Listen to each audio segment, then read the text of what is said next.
boat too. Yeah, I but- want a boat, and all you see on his Facebook is his smiling face in his boat. Yeah, I call it Biddy Boat. Fit Boat. Biddy boat. Yeah. Yeah, I have a question, Lou. Now, and I know you get this a lot, and I'm pretty much sure everyone across the board in this industry, whether you're a management company, anything you do with artists, you get a lot. I know you probably get the biggest thing is like, oh, Reverb scam, Reverb ripped me off, Reverb sucks, and I know, and I know this for a fact that it's like, dude, first of all, you're not utilizing what we're putting here. We're not here to really make you famous. We're here to give you opportunities so you can do yourself and make yourself famous.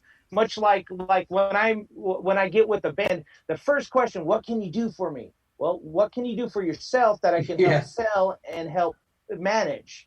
That's one of my biggest things. Like, I can't make you famous. You make yourself famous with the content you create. I don't create it. Exactly. All I do is I package it, brand it, sell it, get people on board for team-wise. And that's kind of the way I feel with Reverb Nation, because I see that all the time. People are complaining because they didn't become famous because, like we talked about earlier, well, there's probably a reason why, and you're not paying attention to it because it's probably your music or you're not utilizing the systems that is set up for you to advance yourself like a festival opportunity. And they're like, I never got picked. I never got fucking picked. Yeah, I get that all the time. I got one actually today. It's the same thing. It was but I always me. get the same, I sent it to I never got picked. It's a scam. Like, first of all, it's free to submit. We don't charge a submission fee. Right. Second of all, over 10,000 people a year get picked for our things, and maybe you just suck.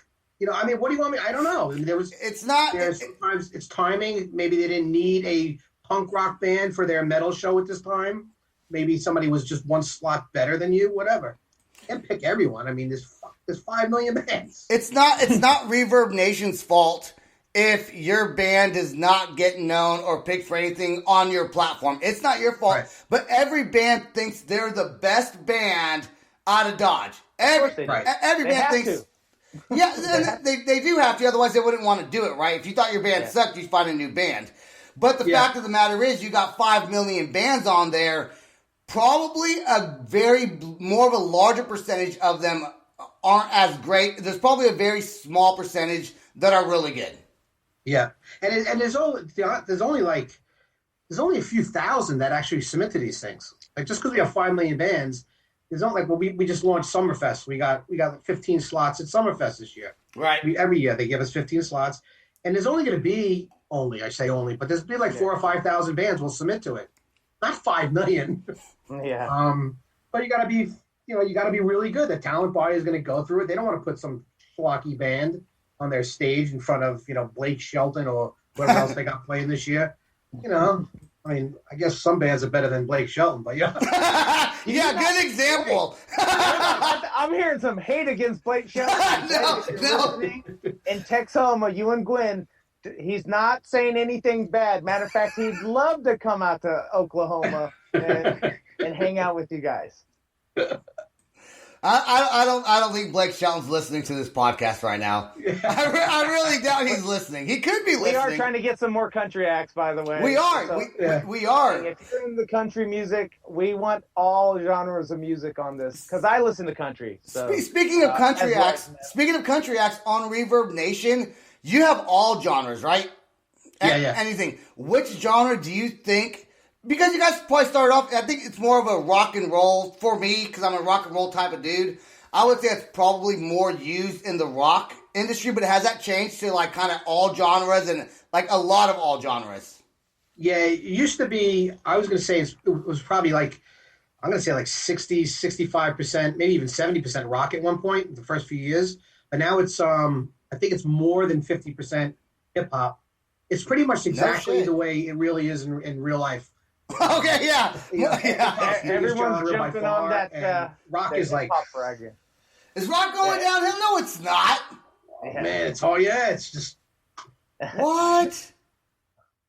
I'm disappointed. I'm going to get more hip hop artists on. Reverb Nation does have some of the best country acts, maybe not like, more like the singer-songwriter country acts that I've came across in a long time. Unfortunately, you know, like with my opportunity that I had on there, I wasn't really looking for those, but I wasn't going to shut them out because who knows if they were that good. And there was actually a couple of them I picked, but then I did follow up, and then I realized they don't have a lot of stuff going on. So it's like, okay, I'm not a right fit for you at this time where you're at, because I'm going to do double, triple the amount of work to get you even up to the level. Exactly. So, Yeah, it's weird. It's like some of the biggest artists you've ever heard of all started their career on our site. So we have like Maren Morris, who's like the biggest thing in the planet. I don't know who that is. Yeah. I swear to God, never heard of that person ever in my life. She's like Artist of the Year, Female Artist of the Year, Song of the Year. You should check her out. Check her out. I guess let's get her on the podcast, and I'll do some research. So. She was submitting to all these opportunities in 2011, I think it was. We flew her into New York. No one showed up. And, you know, of course, now she's like won every Grammy and every other award. And same thing with Imagine Dragons. They used to submit to these opportunities that Sam's talking about when I guess it was 2008 or something like that. And they actually got passed up by a lot, but they did actually win one thing. It was some Microsoft branding thing. And they were completely unknown. Yeah. You know, they had no fans, no industry ever heard of them. They were on Reverb Nation submitting to these things. So you do find them, just hard to find them. That's crazy. So do you think people can just get found on Reverb Nation without having, because I know what Sam's looking for when he's looking for a band to put under Diamond Noise. We've talked about that several times, and I kind of know what he's looking for. But you think it's possible for even a new band just to have one song, just one hit, and find some big record label that's like, you know what, this song is legit, let's go do it? Or do you think they're just going to want to buy their music and sell it to somebody else?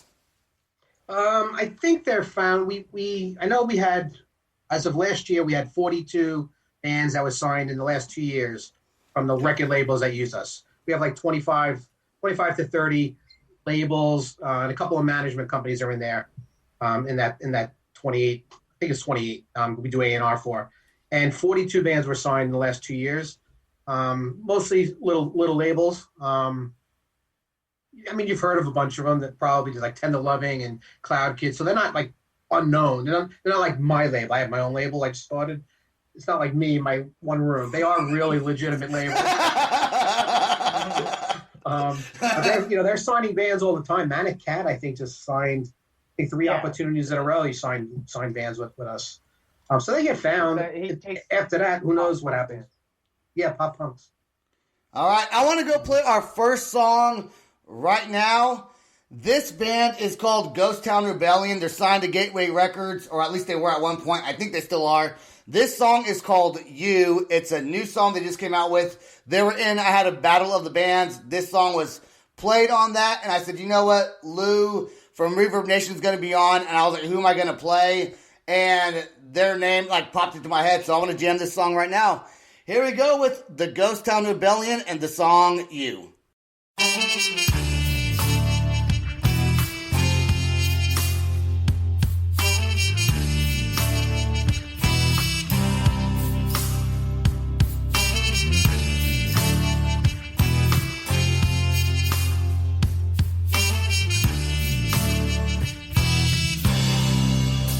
First time I saw you in the room, I lost myself and said that I need you.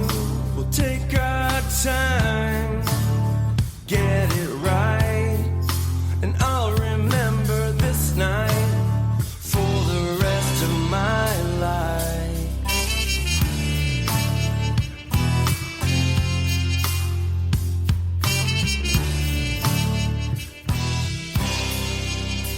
Now I have found you just in time.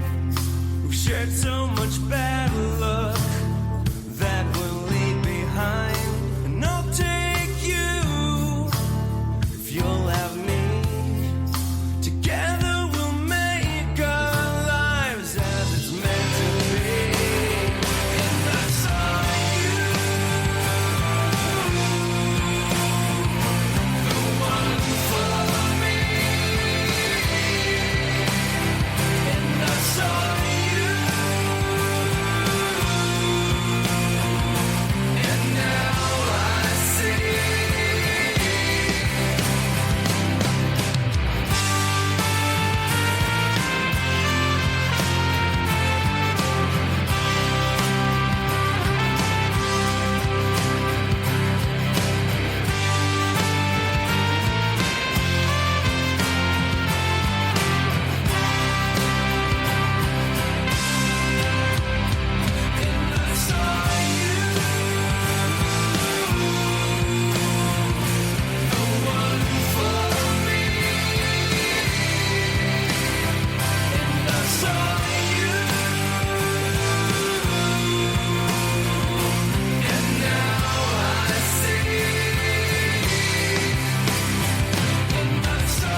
I saw you in the room, I lost myself and said that I need you.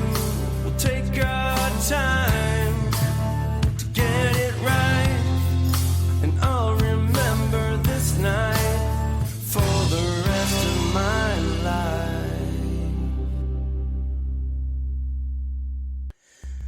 That was Ghost Town Rebellion, one of my bands I really enjoy out of Northern California. If you like them, go check them out. I don't know if this song is released yet, but they have a bunch of great songs on Spotify, Apple. They're on YouTube with their music videos, all that good stuff. So, Lou, I want to talk about your management and bands or artists that you've worked with in the past while you were with Atlantic and even post-Atlantic. All right. Let's see. So I worked like 16 years at Atlantic Records.